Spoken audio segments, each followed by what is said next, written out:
A'udzu billahi minasyaitonir rajim. Bismillahirrahmanirrahim. Alhamdulillahi rabbil alamin. Wassalatu wassalamu ala asyrafil anbiya'i wal mursalin wa khataman nabiyyin sayyidina wa maulana Muhammadin wa ala alihi wa sahbihi ajma'in. Amma ba'du. Alhamdulillah, segala puji dan kesyukuran dipanjatkan kehadrat Allah Subhanahu wa taala kerana dengan izinnya pada pagi ini kita bersama-sama dalam program Remaja Khairul Ummah, anjuran Jabatan Pendidikan Negeri Pulau Pinang dengan kerjasama Jabatan Hal Ehwal Agama Islam Negeri Pulau Pinang. Dan insya-Allah pada slot kali ini kita akan membicarakan pada dosa yang ke-19 di bawah tajuk mengambil rasuah.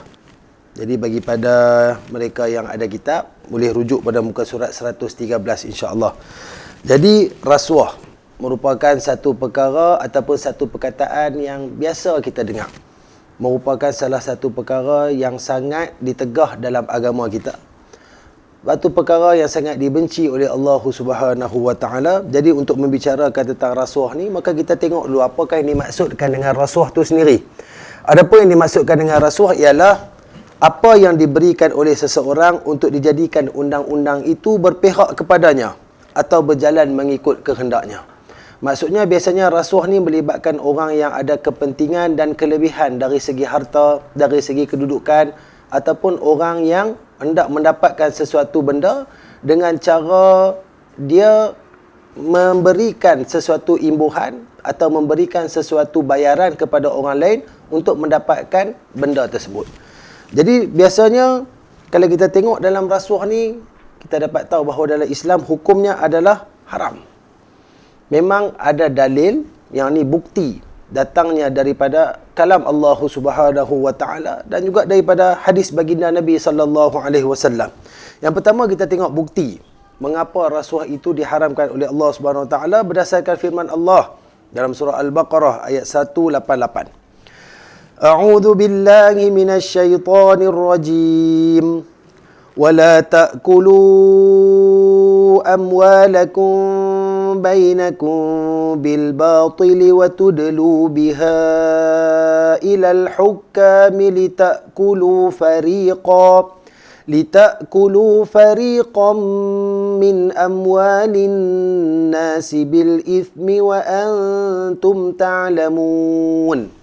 Maksudnya, dan janganlah sebahagian kamu memakan harta sebahagian yang lain di antara kamu dengan jalan yang batil, yakni jalan yang salah. Dan janganlah kamu membawa urusan harta itu kepada hakim. Di bawah maksud, janganlah kamu menghulurkan harta itu memberi rasuah kepada hakim supaya kamu dapat memakan sebahagian daripada harta orang lain itu dengan jalan berbuat dosa, padahal kamu mengetahui. Jadi di sini disebut dengan jelas oleh Allah Subhanahu wa taala, jangan kita ambil hak orang secara batil. Jangan kita mendapatkan sesuatu dengan cara yang salah.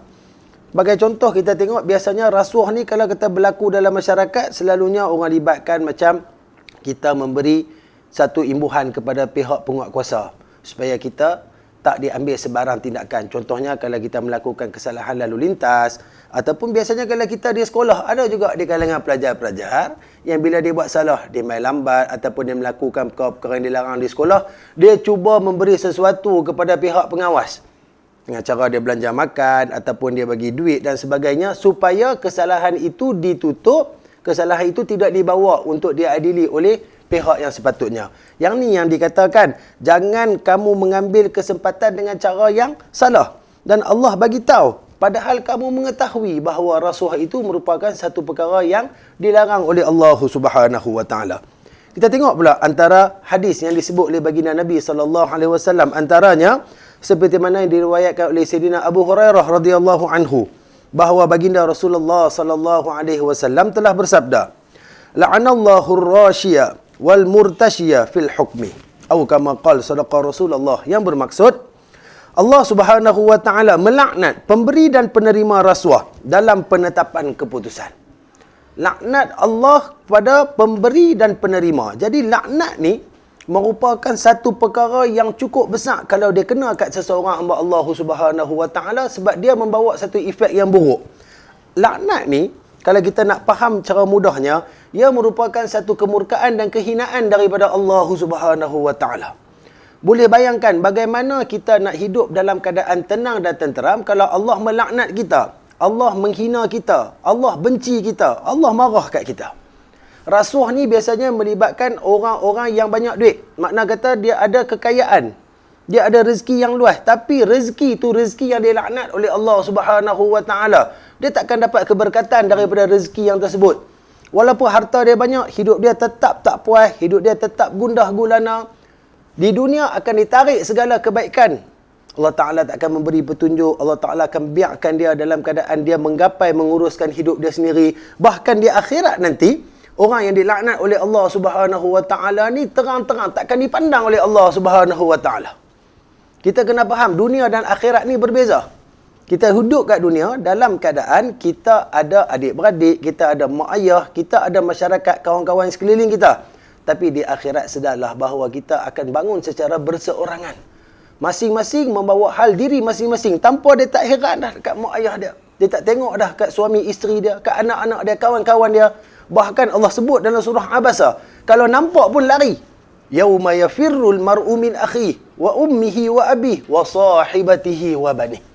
Hari mereka akan lari daripada saudara-saudara mereka, mak ayah mereka dan juga anak-anak, isteri-isteri, sahabat-sahabat mereka. Bagaimana keadaan dia? Bila di akhirat kita dilaknat oleh Allah, kita takkan menerima pandangan Allah Subhanahu Wa Taala. Tidak ada perasaan belas kasihan. Sesungguhnya Allah itu bersifat Ar-Rahman Ar-Rahim, pemurah dan penyayang. Allah sangat mengasihani. Tapi untuk orang yang dilaknat, takkan ada belas kasihan Allah dan terang-terang dia akan menjadi salah seorang yang akan dihumban ke dalam neraka Allah Subhanahu Wa Taala wal iazubillah. Jadi Nabi sebut dengan jelas, dilaknat pemberi dan penerima rasuah dalam penetapan hukum. Macam saya habaq tadi, contoh di sekolah kita rasuah pengawas, ataupun ada juga kes kita tengok di universiti contohnya, ada beberapa kes yang kita boleh baca di seluruh dunia, pelajar memberi satu imbuhan kepada pensyarah untuk diberikan sijil, untuk mendapatkan kelulusan dan sebagainya. Memang kita nampak dari satu segi, bukannya ada apa pun. Saya bagi kat dia, dia bagi kat saya sijil, saya boleh kerja. Tapi percayalah, sepanjang tempoh pekerjaan dia, sepanjang rezeki yang dia dapat daripada jalan yang haram itu, selama itu dia akan dilaknat oleh Allah Subhanahu Wa Taala. Jadi dia akan menjadi satu masalah untuk kita nak bertaubat, nak insaf, sebab kita dah lama dah duk makan hasil benda yang diharamkan oleh Allah Subhanahu Wa Taala. Jadi para pelajar yang dirahmati Allah Subhanahu Wa Taala, dalam hadis yang lain disebut oleh baginda Nabi sallallahu alaihi wasallam seperti mana yang diriwayatkan oleh Sayyidina Abdullah bin Amr bin Al-As radhiyallahu anhuma, yang bermaksud Rasulullah sallallahu alaihi wasallam melaknat pemberi dan penerima rasuah. Jadi dijelaskan oleh ulama, penyogok adalah orang yang memberi rasuah, sementara yang disogok adalah orang yang menerima sogokan. Makna kata, adilnya Islam, dua-dua kena. Sepatutnya bila saya buat salah, kemudian saya cuba nak berbincang dengan pihak penguatkuasa untuk lepaskan diri saya daripada satu-satu kesalahan, saya cuba menyogok dia, saya cuba memberi rasuah kepada dia. Kan? Sepatutnya dia sebagai orang yang beriman, dia faham perbuatan saya ni salah, dia tak boleh terima rasuah tersebut dan dia kena cas pula saya atas cuba memberi rasuah. Di mana di situ saya dah buat dua kesalahan. Pertama, ada satu kesalahan yang menyebabkan saya akan diambil tindakan. Yang kedua, saya cuba merasuah dia. Tapi bila dia terima, bermakna dia bersetuju dengan apa yang saya buat. Jadi dua-dua akan kena. Maha adil Allah Subhanahu Wa Taala. Dua-dua akan dilaknat, dua-dua akan diberikan siksaan, dua-dua akan dimasukkan ke dalam neraka Allah Subhanahu Wa Taala. Jadi kita boleh tengok pada pelajar sekalian, apakah punca sebenarnya berlaku rasuah ni? Antaranya sebab bila kita terlalu inginkan sesuatu benda untuk kita dapat, ataupun kita dalam keadaan terdesak untuk melepaskan diri daripada sesuatu kesalahan. Biasanya bila kita buat salah lah, banyak berlaku rasuah ni. Ataupun orang bila dia berada dalam satu keadaan dia nak mendapatkan kontrak, tender ataupun apa-apa benda yang boleh memberi keuntungan kepada diri dia, maka dia akan usaha melakukan apa saja untuk mendapatkan benda tersebut walaupun menggunakan jalan yang salah. Dan antara punca, kadang-kadang kita menerima didikan sejak awal. Bagaimana kita biasa dijanjikan, okey, boleh kecil-kecil, siapa puasa hari ni dapat sehari RM5. Siapa buat benda yang macam ni akan diberikan ganjaran sedemikian. Dibiasakan kehidupan kita dengan ganjaran. Dan bila kita mula meningkat dewasa, perkara tersebut tidak berlaku lagi, maka kita teringin nak dapatkan benda tersebut. Kita nak benda tersebut sebab dah biasa pada kecil lagi kita mendapat didikan. Kita kena bezakan antara pemberian dan juga galakan. Sebagai contoh, macam saya masuk dalam kelab, saya tanya ke anak pelajar saya, siapa-siapa boleh jawab sekian-sekian soalan, saya akan belanja makan, rehat nanti. Itu sebagai satu galakan, tapi kalau boleh jangan kerap. Sebab kekerapan tersebut akan menjadikan benda itu satu kebiasaan kepada diri kita, sehingga besar kita nak satu-satu galakan macam ni, kita nak satu pemberian yang macam ni, akan menyebabkan mudah kita terjerumus ke dalam rasuah. Jadi perkara begini, rasuah ni bukan saja salah di sisi agama, bahkan dalam undang-undang negara kita sendiri, ianya ada satu hukuman yang berat yang disediakan oleh pihak kerajaan kepada mereka yang melakukan rasuah. Kerana dia merupakan satu sifat yang cukup keji, dia tak pegang kepada amanah yang diberikan kepada dia. Jadi dunia sengsara, akhirat akan diazab dengan azab yang cukup pedih. Jadi para pelajar dirahmati Allah Subhanahu wa taala. Bagaimana cara kita nak menjauhi rasuah ni? Jadi tak dapat tidak, yang pertamanya, pertama sekali kita kena rapatkan diri dengan Allah Subhanahu wa taala, mendalami ilmu agama dengan sungguh-sungguh. Jadi kita kena faham apa contoh rasuah, apa jenis rasuah, apa kesan rasuah, bagaimana rasuah berlaku. Benda tu semua perlu ada dalam diri kita. Dengan cara kita mesti sedar di mana saja kita berada, apa saja yang kita lakukan, maka sudah pasti Allah Subhanahu wa taala sentiasa ada bersama-sama dengan kita. Allah memerhatikan kita, Allah mendengar, Allah melihat segala tingkah laku dan perbuatan kita.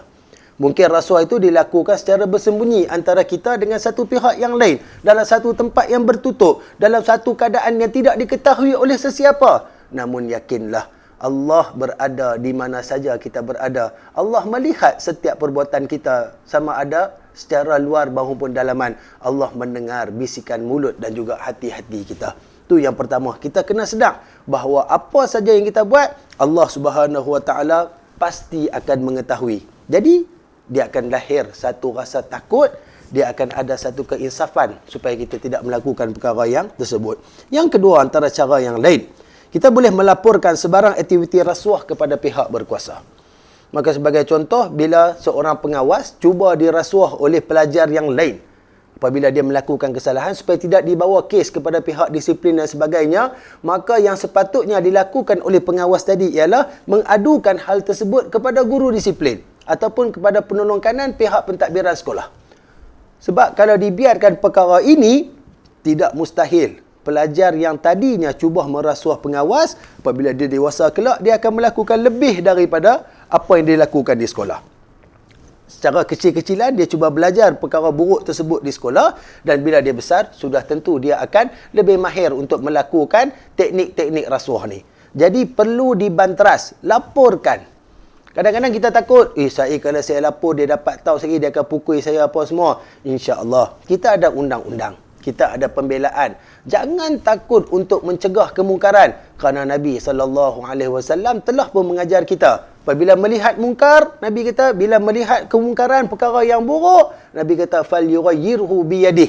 Ubahlah, cegahlah dengan tangan. فَإِنْ لَمْ يَسْتَطِعْ فَبِلِسَانِهِ. Jika kamu tak mampu, cegahlah dengan lidah. فَإِنْ لَمْ يَسْتَطِعْ فَبِقَلْبِهِ. Kalau tak mampu juga, cegahlah dengan hati. Kalau kita ada kemampuan, laporkan kepada pihak yang berkuasa, pihak pentadbiran sekolah. Kalau tak mampu, takut dan sebagainya, sekurang-kurang kita tolak rasuah tersebut dan kita menasihati sahabat rakan kita tadi supaya tidak melakukan perkara yang tersebut, kerana itu merupakan salah satu daripada dosa besar yang diharamkan oleh Allah dan dilaknat oleh Allah dan baginda Nabi SAW. Yang ketiga yang boleh kita lakukan, meningkatkan keimanan dengan meyakini bahawa pelaku rasuah akan diazab di akhirat kelak. Disebut dalam sebuah hadis, pemberi dan penerima rasuah, ar-rashi wal murtashi finnar. Pemberi dan penerima rasuah akan berada dalam neraka Allah Subhanahu wa taala. Sedarlah diriku dan para pelajar sekalian, neraka ni bukan satu tempat main-main.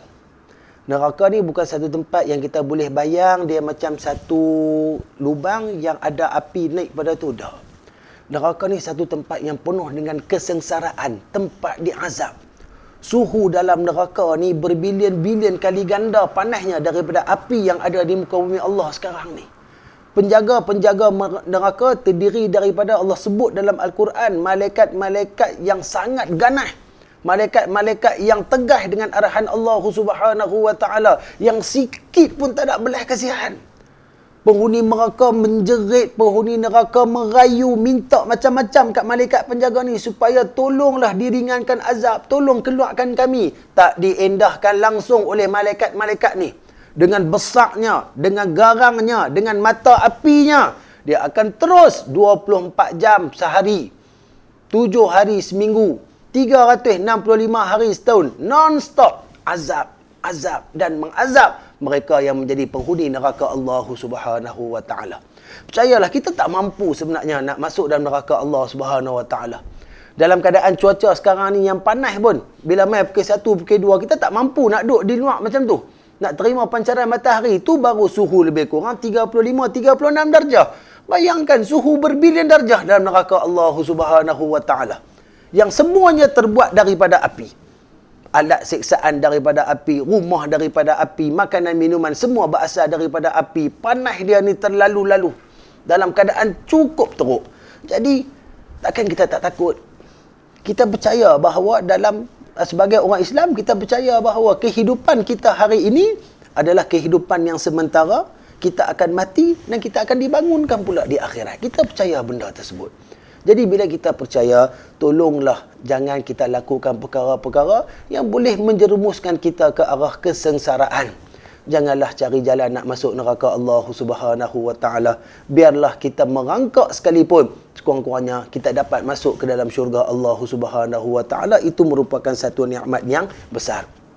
Dan antara yang boleh kita lakukan untuk menjauhi rasuah, sentiasa berakhlak mahmudah dalam setiap tindakan. Jadilah kita orang yang saleh, orang yang berakhlak mulia, orang yang mengikut segala sunnah baginda Nabi sallallahu alaihi wasallam. Mungkin dalam keadaan sekarang ni kita masih berada dalam bulan Rabiul Awal. Saya sekarang ni berada dalam bulan Rabiul Awal. Maka bulan inilah untuk kita nak mengambil apa-apa kebaikan yang ada pada baginda Nabi sallallahu alaihi wasallam untuk kita terapkan dalam kehidupan kita. Antaranya akhlak mahmudah, sifat yang terpuji, akhlak yang mulia. Cuba sedaya upaya untuk kita jauhkan perkara dosa dan maksiat. Cuba sedaya upaya untuk kita jauhkan diri kita daripada melakukan perbuatan yang sia-sia, daripada perkara-perkara yang membuang masa. Jangan kita dekat dengan dosa dan maksiat. Jangan kita menjadikan diri kita sebagai seorang yang teringin untuk merasai kelazatan maksiat. Minta doa, angkat tangan, lindung ke Allah Subhanahu wa taala supaya hati kita ditetapkan oleh Allah di atas jalan kebaikan dan didatangkan kebencian dalam hati kita untuk melakukan maksiat dan dosa kepada Allah Subhanahu wa taala. Jadi para pelajar dirahmati Allah Subhanahu wa taala, sesungguhnya rasuah ini merupakan satu perkara yang walaupun pada dasarnya kita nampak kecil je. Kita nampak benda tu kecil, dia bukan ada apa sangat pun. Kita keluarkan harta kita, apa yang ada pada kita, untuk diberikan kepada sesuatu pihak supaya kita dapat sesuatu perkara atau dilepaskan daripada satu kesalahan. Tapi di sana dia ada perbuatan khianat, dia ada perbuatan pecah amanah, dia ada perbuatan menindas orang lain. Maka perkara-perkara ni merupakan satu perkara yang tak dapat diterima oleh Allah Subhanahu wa taala, kerana Islam itu adalah agama yang aman damai, agama yang sejahtera. Kita buat salah, kita terima hukuman. Kalau kita tak mau terima hukuman, kita jangan lakukan kesalahan tersebut. Itu seperti mana diajar oleh Nabi sallallahu alaihi wasallam. Maka sama-sama kita mendekatkan diri kepada Allah, kita memahami tentang keburukan dan azab yang akan disediakan oleh Allah kepada mereka yang mengambil rasuah. Ini akan menjadi satu pemangkin semangat untuk kita meneruskan hidup dalam keadaan diredai oleh Allah Subhanahu wa taala, insya-Allah. Mudah-mudahan Allah lindungi saya dan kita semua yang mendengar, yang melihat rakaman ini, supaya kita dijadikan oleh Allah daripada golongan yang menurut perintah Allah Subhanahu wa taala dan meninggalkan segala larangan dan tegahan Allah Subhanahu wa taala, insya-Allah. Amin ya rabbal alamin. Saya ingat cukup sekadar itu perbincangan kita pada pagi ini. Segala kekurangan dan kesilapan saya mohon dimaafkan. Wa hadza bitaufiq. Wassalamualaikum warahmatullahi wabarakatuh.